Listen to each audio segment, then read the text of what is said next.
Tipi Valley is essentially a hippie creation, and the hippies had their origin in the 1967 Summer of Love, when flower power burst out, and suddenly we released ourselves from the shackles of quite conventional clothing and stuff, and started wearing colourful informal clothes, and letting our hair grow long, and seeing nature as being more important than civilization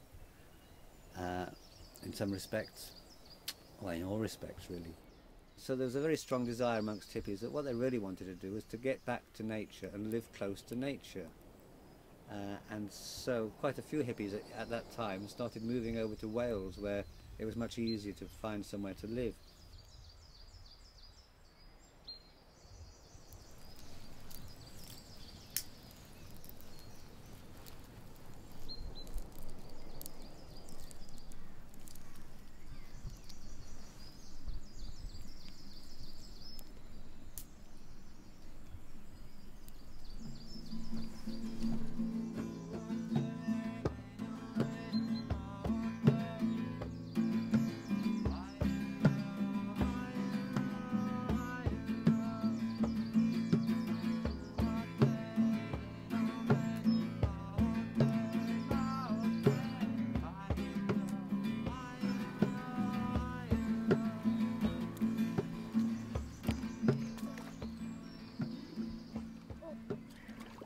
Nature is real and civilization is artificial, and when you look at civilization out there, it's basically the physical side of it is as much concrete and tarmac and nature exclusion as possible. And you know, if you get any nature, it's as a compromise, a condescension. You get a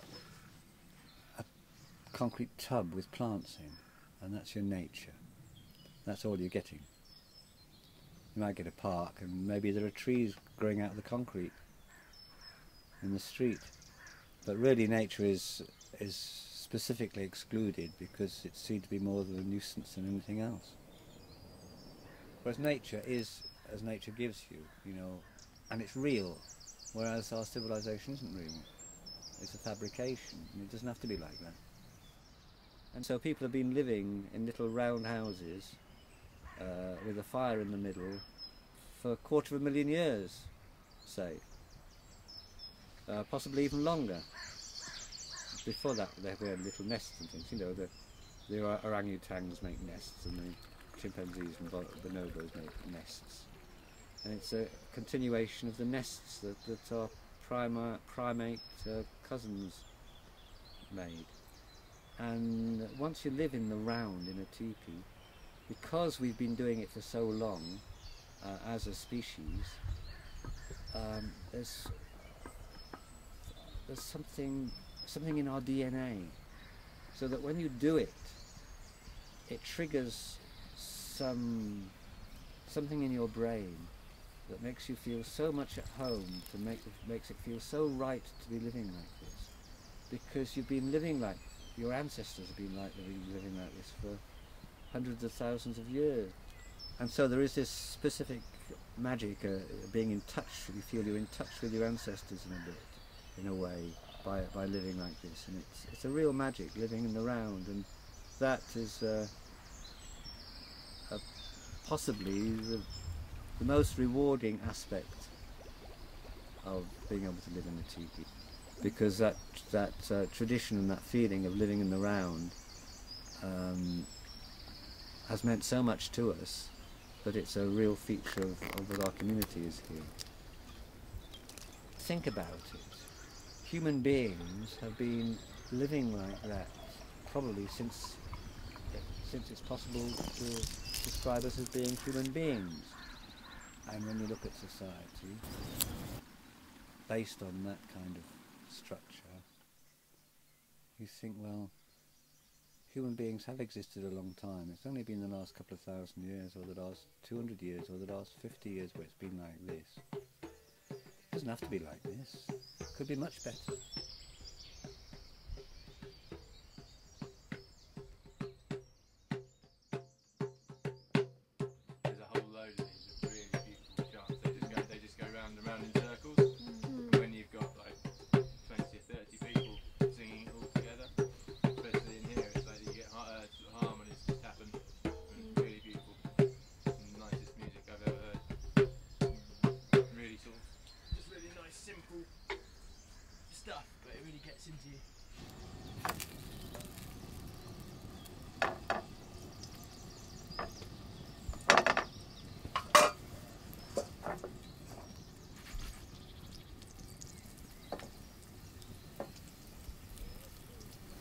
relationship with the forest. It's got like really intense. It's got completely. It's like a lover thing. It really is. But I'm immersed in it. I can't get enough. It's like you can get that feeling when you just, you know, when you're in love with someone and you really want to get close to them. And it's exactly the same feeling. Just immersed in it. The forest is just everything.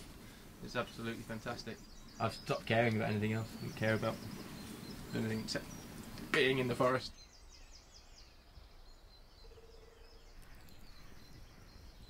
I don't have it in my mentality that I could actually leave the valley.